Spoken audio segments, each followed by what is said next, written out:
Merci de nous rejoindre pour cette nouvelle émission sur DFTV. Nous allons aujourd'hui faire un tour de l'actualité africaine.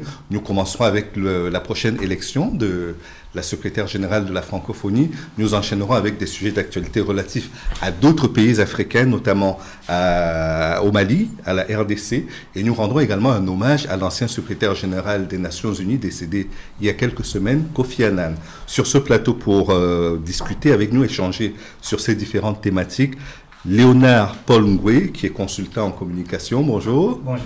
Augusta Ipania, qui est militant de l'UPC Manidem, bonjour. Bonjour. Avec nous également Abdelaziz Moundé, qui est journaliste, bonjour. Bonjour.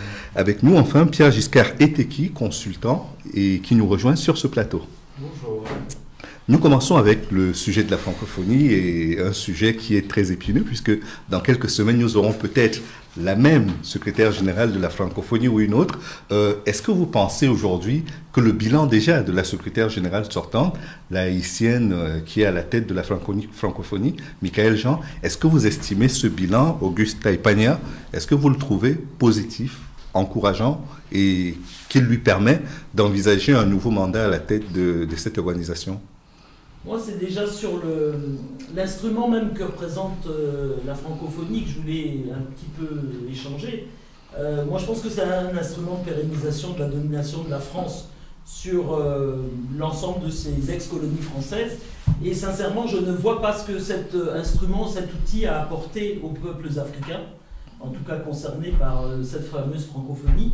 Et bon, après le bilan, sincèrement, je ne vois pas quel a été le bilan positif de cette dame à la tête de... Alors, j'en prends pour preuve d'ailleurs, par rapport à la nature même de ce que représente la francophonie, que effectivement aujourd'hui, la candidate qui est soutenue par la France est une dame donc, qui...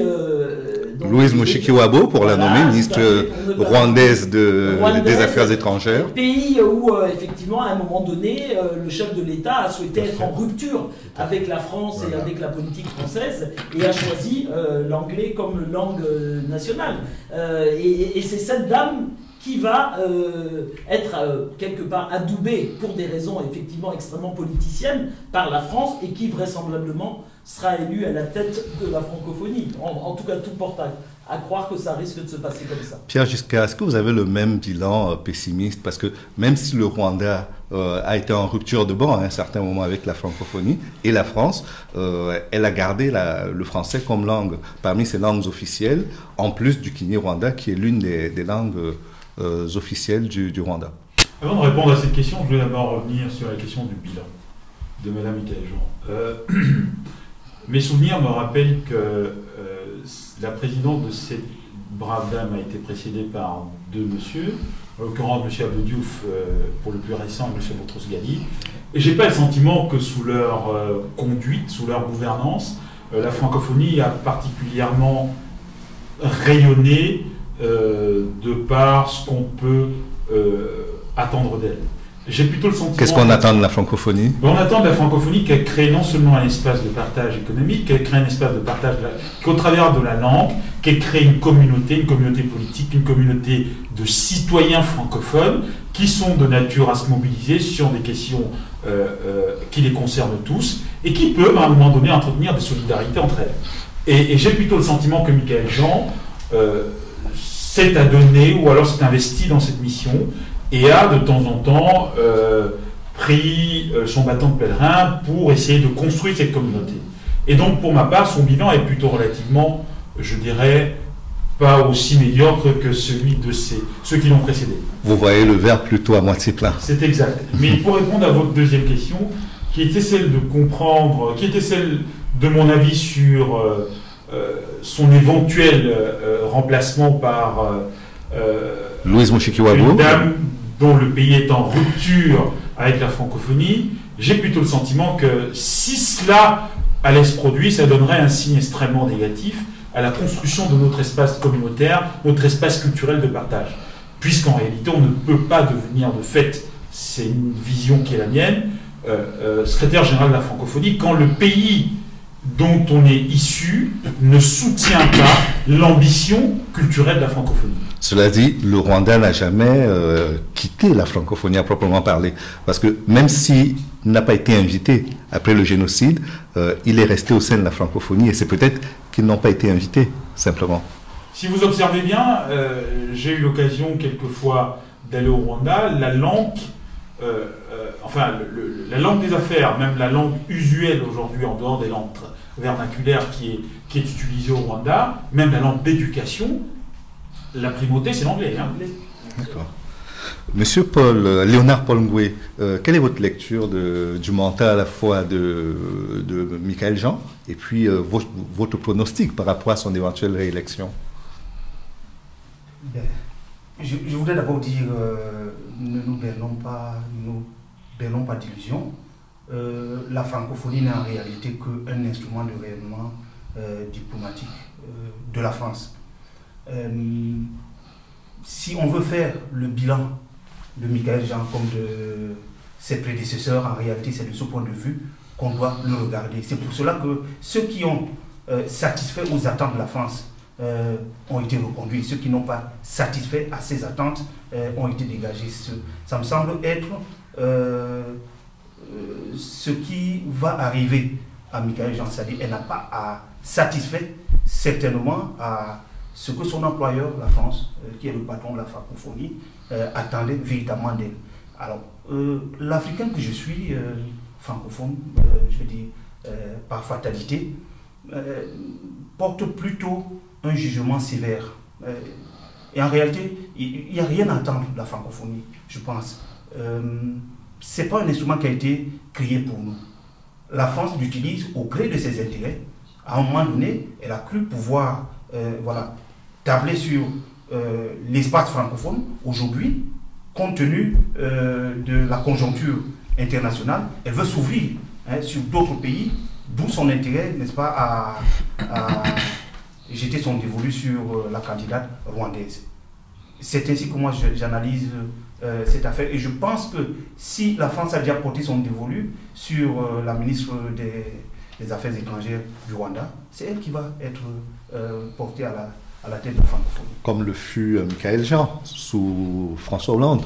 Pourtant, avec une grosse majorité d'Africains dans le contingent des pays francophones, des pays de la francophonie.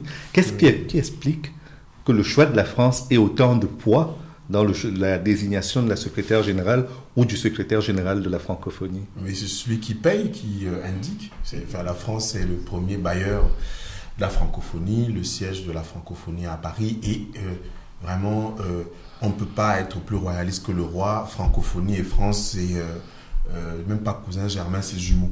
C'est-à-dire, de ce point de vue-là, ce que je rejoins totalement ce que Gustave Pagna, Léonard Paul Ngoué ont dit de manière très très juste. Et puis, sur la question du bilan économique, et effectivement, Michaël Jean avait placé son mandat sous le signe de la francophonie économique. Et il se trouve que, par ironie, le patron de la francophonie économique et numérique a été débarqué, pour ne pas le citer, Kako Nubukpo, togolais, un militant anti-CFA qui a contribué à décrypter sur le plan intellectuel, sur le plan économique, après évidemment Tunjian Poemi et Nicolas Agbohou, contribué à décrypter la question du franc CFA comme un instrument qui empêchait tout au moins l'émergence et l'éclosion des économies de la zone franc, la zone CFA. Donc à ce niveau-là, ça laisse un goût amer, parce que quand vous avez des chefs d'État qui se liguent pour qu'on puisse débarquer un directeur de haut rang à la francophonie, parce que c'était la deuxième direction, c'est la première direction de la francophonie, parce que compte tenu des orientations politiques de Michaël Jean qui voulait en faire un instrument, beaucoup s'étaient offusqués de ce que la francophonie restait un instrument technique ou culturel. Je rappelle qu'elle a été créée, politique également. Elle a été créée comme agence culturelle, agence de coopération culturelle et technique par des Africains, Amani Diori, Senghor, Bourguiba, etc.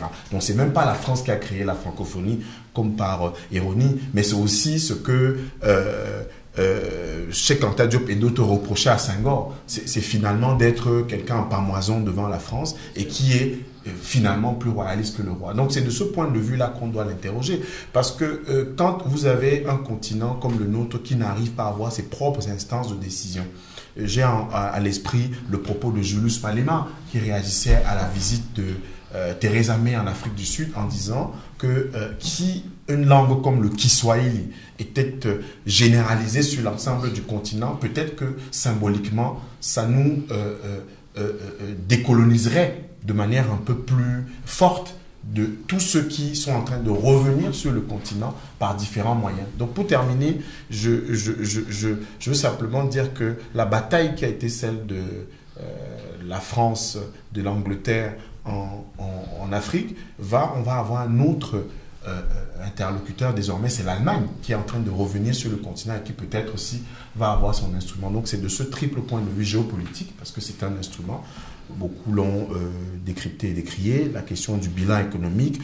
Je n'ai pas l'impression que l'objectif de Michaëlle Jean ait été atteint de ce point de vue-là, parce qu'elle pensait avoir une réorientation des échanges intra-francophonie, c'est-à-dire qu'on penserait que le Cameroun, la Côte d'Ivoire, le Gabon et le Sénégal auraient un espace économique qui serait redéfini de ce point de vue-là. Donc je n'ai pas l'impression que ça a été atteint. J'ai bien compris que je suis face à des personnes qui ne croient pas du tout en l'idéal de la francophonie, mais est-ce que pour une organisation qui a quand même d'essence africaine, puisqu'on a cité les créateurs, les porteurs du projet, tunisiens, nigériens, sénégalais et autres, comment se fait-il qu'un projet qui a été porté par des Africains, les Africains en soient aussi facilement dépossédés aujourd'hui, Auguste Aipania? Non, mais je pense que les Africains en question, malheureusement, sont des Africains qui eux-mêmes étaient... enfin, je m'excuse, je le dis de façon un peu triviale, mais relativement aliénés à la France. Et ce ne sont pas des chefs d'État qui se sont battus pour asseoir la souveraineté de l'Afrique au sens et politique, culturel, économique, etc. Donc malheureusement, effectivement, cette inféodation s'est affirmée à travers ça. Ceci dit, dans l'absolu, si véritablement nous avions à la tête des États africains des présidents dignes de ce nom, c'est-à-dire qui défendent véritablement les intérêts du continent et des peuples africains, pourquoi pas? Pourquoi pas? On pourrait parfaitement concevoir un outil dans lequel on se retrouverait et dans lequel on envisagerait des relations d'égal à égal, gagnant-gagnant, etc., dans tous les domaines. Mais on n'est pas dans cette configuration-là. Donc le problème, il est éminemment politique au sens où la légitimité de ceux qui ont porté ce projet initial elle-même était aussi grande que soit... Mais Augustin, est-ce qu'on ne peut pas estimer que le fait d'être dans une certaine forme de mondialisation à la francophone était le projet aussi de ces dirigeants? Pour être dans la mondialisation, faut-il encore savoir qui on est? On ne peut pas être dans la mondialisation et se diluer dans la mondialisation. Pour être dans la mondialisation et être effectivement...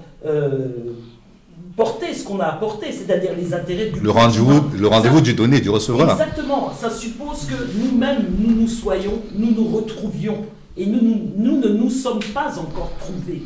Hein. Nous n'avons pas encore conquis cette souveraineté. Dans tous les domaines, d'abord politique. À partir du moment où on conquiert cette souveraineté politique, le reste suivra. Mais ça, c'est le b.a.-ba. Nos indépendances ont été complètement confisquées.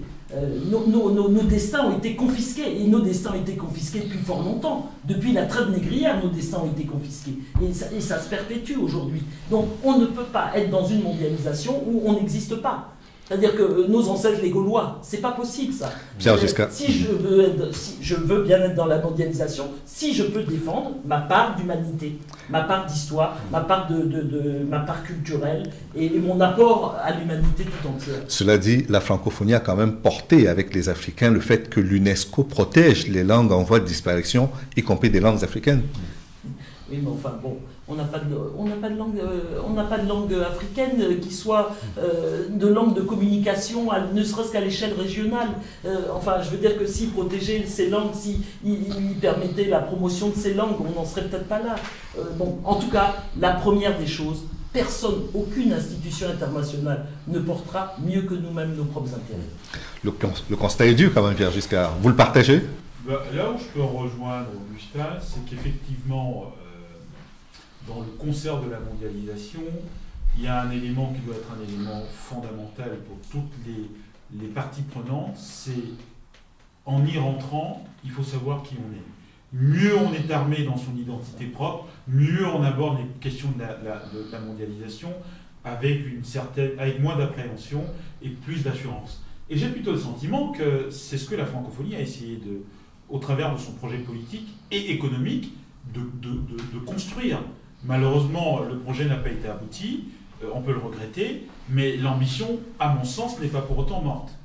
Donc on peut espérer que dans les jours qui viennent, cet espace de la langue partagée qui est le français, qui va construire derrière le français une communauté de millions de consommateurs, une communauté de millions d'entreprises qui ont des échanges privilégiés entre elles, depuis l'Afrique jusqu'aux Amériques en passant par l'Asie, est en soi une opportunité majeure pour non seulement préparer les pays membres de la francophonie à intégrer au mieux le concert de la mondialisation, mais à davantage créer des solidarités plus fermes entre elles. Mais qu'est-ce qui peut faire aujourd'hui qu'un projet comme la francophonie n'ait pas le même écho, n'ait pas le même rayonnement? Je ne veux pas faire de la comparaison béate, mais avec un projet comme celui du Commonwealth. Mais il faut reconnaître d'abord, il faut recontextualiser l'histoire, disons, de la dynamique historique de la création du Commonwealth, du leadership autour du Commonwealth, comparé à celle de la francophonie et du leadership de la France.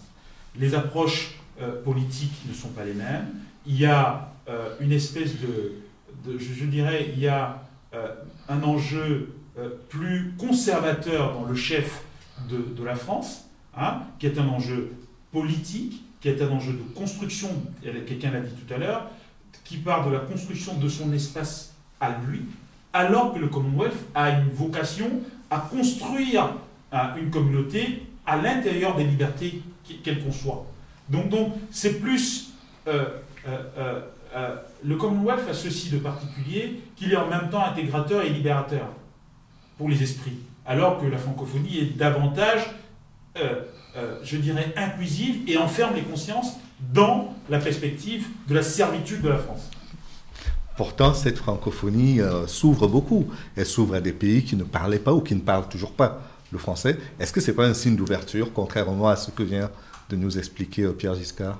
Oui, un signe d'ouverture dans le sens de l'ambition, l'ambition politique qui fonde cette institution. Parce que nous parlons d'une institution qui existe quand même depuis, je crois, 48 ans.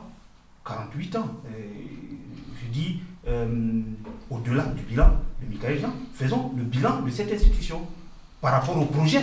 Elle a beaucoup évolué, l'institution. Elle a commencé avec une ambition culturelle et linguistique.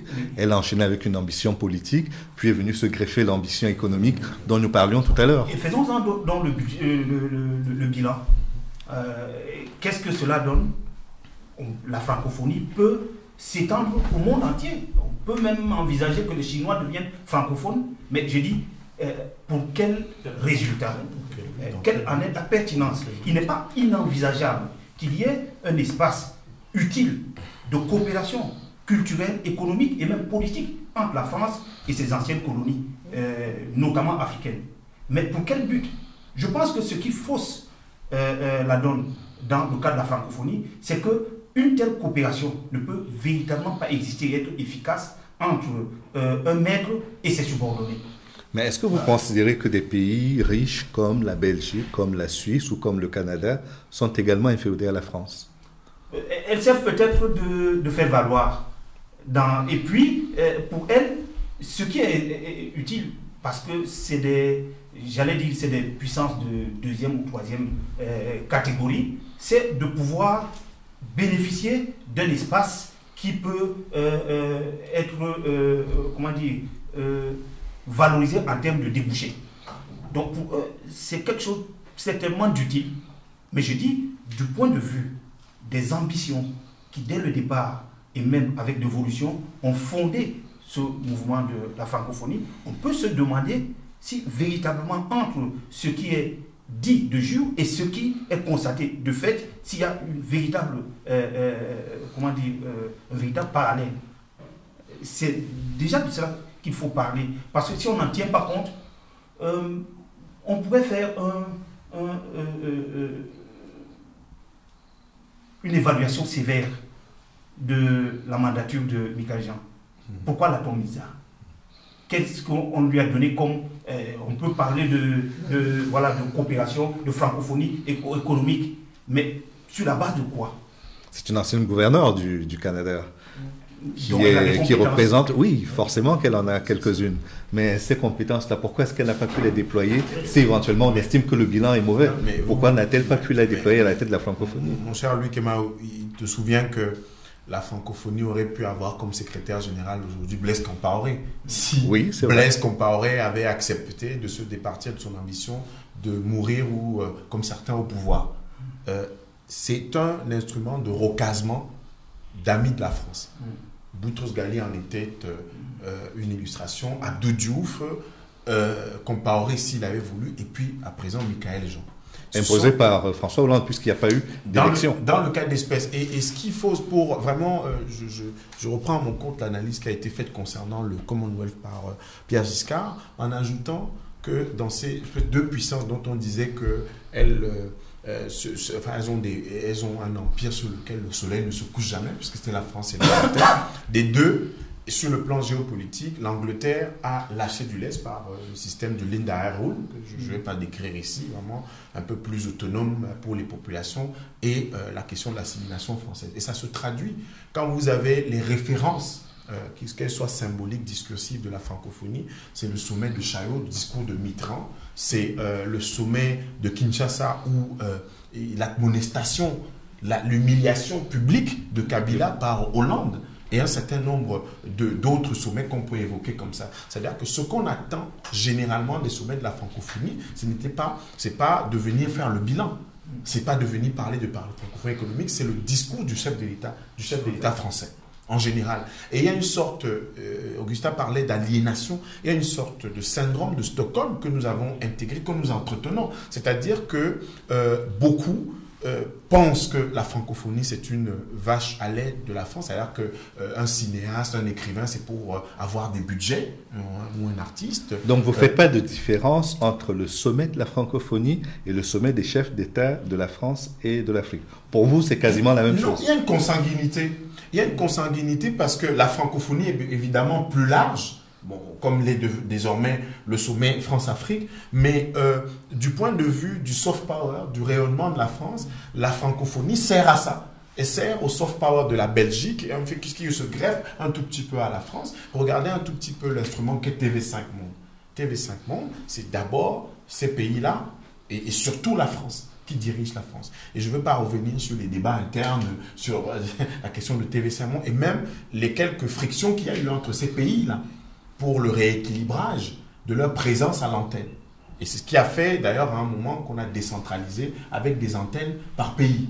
Voilà. Et je pense que de ce point de vue-là, le parent pauvre, c'est l'Afrique. Et le dernier cas concernant TV5 Monde, c'est même des batailles qui semblent être anodines. Mais c'est que pour présenter un journal Afrique à TV5, il a encore fallu batailler pour que ce soit des figures qui ressemblent un tout petit peu à l'Afrique. Je n'allais pas dire noir parce que sinon on allait faire un procès. Voilà. Je voudrais que nous terminions sur une idée positive tout de même, c'est que à Yerevan, le mois prochain, il y aurait une élection. Pour l'instant, on a 2 candidates en lice. C'est la première fois qu'il n'y a pas d'homme en lice pour l'élection au poste de secrétaire général de la francophonie. C'est un bon signe quand même, Augustin Ipagna. Il y a de la parité. Oui. Enfin, bien sûr... Après le mouvement MeToo et tout le reste... Je ne suis jamais contre la parité, bien entendu, mais après, voilà, c'est comme le jeunisme. Hein, je veux dire que... il ne suffit pas d'être jeune pour porter des idées nouvelles, il ne suffit pas d'être femme pour défendre la condition des femmes, notamment en Afrique, hein, parce qu'on en a bien besoin quand même. Hein. Le sort des femmes africaines n'est pas toujours très enviable, c'est le moins qu'on puisse dire.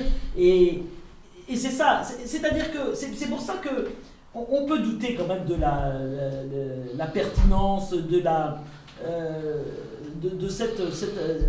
cette institution, parce que avec tout ce qui se passe sur notre continent, où combien de fois cette institution aurait pu se manifester à des moments ou à d'autres sur des questions telles que, je pense, chez nous, des drames où on a vu une jeune femme venir être contraint de lui ouvrir le ventre devant l'hôpital, une institution hospitalière. Une prise sur la vie des gens. Vraiment, est-ce que dans des moments comme ceux-là, tout simplement humain, d'humanité, on n'aurait pas pu entendre un petit écho d'une institution comme celle-là sur des questions des élections, des tripatouillages, etc. Jamais, sur rien. Bolloré. La francophonie s'est prononcée, mais peut-être que sa voix n'a pas été très audible. Sur les élections, sur les changements de constitution. Bolloré qui détient les chemins de fer au Cameroun et qui, on sait très bien ce qui s'est passé au Cameroun. Sur le plan économique, les relations économiques France. Un déraillement qui a causé plus de 170 morts, etc. Et là aussi, une multinationale française. Bon, je veux dire, des petites touches comme ça, sur lesquelles on aurait pu beaucoup plus entendre la francophonie et sur lesquelles peut-être qu'ils se sont manifestés, mais on a vraiment du mal à entendre. Pierre Giscard ? Disons qu'on ne peut pas restreindre le rayonnement ou l'ambition de la francophonie à une question de genre. Je veux dire que le secrétaire général de la francophonie... Mais c'est vrai que c'est quand même une première. C'est une première dans... Ça nous fait une belle jambe, si vous me permettez que je m'exprime en ce sens. Ça nous ferait une belle jambe si ces femmes-là portaient la voix des femmes, au sens large. Ça nous fait une belle jambe que de parler en ces termes. Mais je pense que pour être un peu plus sérieux, la francophonie doit nourrir une ambition politique un peu plus consistante. Quel que soit le genre à la tête de la francophonie, elle doit être dotée d'un mandat beaucoup plus volontaire, beaucoup plus à l'attaque et moins passif vis-à-vis de ce qu'on attend d'elle comme rayonnement, que ce soit politique, économique ou social. D'ailleurs, toutes ces questions politiques, des questions de démocratie, des questions d'accès à l'éducation, des questions de la question du genre, elle doit se positionner vis-à-vis de ces questions-là. Toutes les questions sociétales qui sont au cœur des sociétés francophones ou alors des pays membres de la francophonie devraient préoccuper la francophonie. Même les questions de gouvernance, de mon point de vue. Mais elle est assez timorée pour ces questions-là. Mais je comprends qu'à un moment donné, il peut y avoir des collisions entre les intérêts de l'État français, qui assume le véritable leadership de la francophonie, et une certaine vision de la francophonie. D'ailleurs, il ne vous a pas échappé, que vous l'avez mentionné tantôt, l'un des anciens hauts fonctionnaires de la francophonie qui s'est fait grossièrement limoger est le produit de cette contradiction d'intérêts. Léonard Paul Ngouet. Alors, moi je dis la candidature de deux femmes pour le poste de secrétaire général de la francophonie, c'est la feuille de bananier qui cache la forêt. Parce que quand on va voir dans les grands ensembles linguistiques qui se partagent le monde, l'espace francophone est certainement l'un des rares où on n'a pas encore vu émerger un chef d'État. Une femme chef d'État. On en a eu. Il y a eu la transition au Gabon. Oui, j'allais parler même aussi de la transition en Centrafrique. Et puis, tu aurais pu aussi me parler de Michael Jean, qui a été gouverneur général du Canada. Mais justement, ce sont des exemples qui montrent qu'il y a encore beaucoup à faire. Parce que ce n'est que dans ces conditions-là qu'on a vu des femmes accéder à la magistrature suprême des pays francophones. Et de ce point de vue, la France elle-même ne montre pas le bon exemple. Donc je dis, quand on a des passifs comme cela, se gargariser du fait que, pour la première fois, il y a deux femmes qui vont compétir pour le poste de secrétaire exécutif de la francophonie, je dis, c'est vraiment du pis-aller. Pour conclure. Oui, en fait, je n'ai pas oublié que le français, qui était la langue diplomatique à l'époque, était la langue de la conférence de Berlin. Et que c'est justement cette langue qui a permis, tout au moins, je parle de permis au sens pratique, que le continent africain soit balkanisé et divisé. Et que de ce point de vue-là, tout se joue sur les symboles, effectivement. Celui des femmes qui concourent, ça pouvait être sympathique pour la photo, mais substantiellement, je pense que notre débat en a fait état. Quand j'évoque la conférence de Berlin, j'évoque en retour, en effet, miroir nous-mêmes. C'est-à-dire que, est-ce que le sommet de la CEMAC, qui est le parent pauvre en termes d'intégration sous-régionale en Afrique, intéresse autant qu'un débat sur la francophonie. Vous auriez pu évoquer aussi l'organisation du Maghreb arabe. Hein, qui est, voilà, c'est vraiment ces instruments sous-régionaux qui, sur le plan économique, auraient pu renforcer les questions de souveraineté politique et économique, notre capacité à décider par nous-mêmes, à échanger de manière plus fluide entre nos économies. Et c'est quand j'évoque la CEMAC, on parle de la CEMAC, je peux parler également de son élargissement à la CEAC. Parce que le Rwanda, le Burundi, la RDC et l'Angola ont vocation, avec le Cameroun, le Tchad, la République centrafricaine, à constituer un grand ensemble qui a une profondeur stratégique avec l'Afrique australe. Ce sont 11 pays. Et puis également une touche avec la CEDEAO. Il y a d'ailleurs un candidat à l'élection présidentielle camerounaise qui pensait que utile de formuler une demande d'adhésion à la CEDEAO. Pourquoi? Parce qu'il faut créer justement ce lien entre les deux pôles du continent. Et il me semble que les questions comme celle-là sont encore plus fondamentales. Et je reprends à mon compte la critique qui a été faite par Achille Mbembe ou Alain Mabankou, qui a refusé une mission qui lui a été confiée par Emmanuel Macron concernant la francophonie, qui interrogeait effectivement cette chape de plomb de la France sur l'organisation, parce qu'il s'agit véritablement de ça. Et que nous puissions, Africains, si l'instrument a été monté par Amélie Diori et les autres, que nous puissions nous approprier ça, non pas comme féodaux, comme des gens inféodés à la France, mais des gens qui pensent l'Afrique par eux-mêmes à partir d'un ensemble géopolitique et linguistique. Parlons maintenant de multilatéralité dans la coopération, parce que j'ai bien compris que la coopération bilatérale avec la France se poursuit, quand bien même on se trouve sur le terrain de la francophonie qui rassemble plus largement, au-delà de la France et des pays africains. Et parlons d'un grand homme, un diplomate africain, ghanéen en l'occurrence, qui a été le deuxième secrétaire général de la francophonie, de l'Organisation des Nations Unies, issu du continent africain, le tout premier issu d'un pays d'Afrique subsaharienne. Est-ce que vous pensez que Kofi Annan, à travers son travail aux Nations Unies, les différentes organisations des Nations Unies, et plus tard le secrétariat général, je commence avec vous, est-ce qu'on peut estimer que ce travail a été un travail plutôt positif?